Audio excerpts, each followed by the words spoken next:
In this tutorial, I'll show you how to view your Jotform payment invoices. Open your browser and go to jotform.com. Then sign in to your account.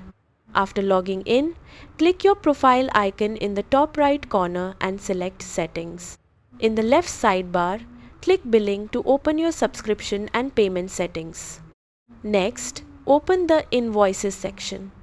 Depending on your account, it may appear under Billing or Billing Upgrade. Here you'll see a list of your available invoices, including payment dates, transaction amounts, and subscription details. Browse the list to find the invoice you want to view.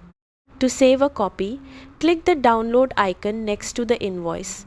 Jotform will download the invoice as a PDF that you can keep for your records or accounting purposes.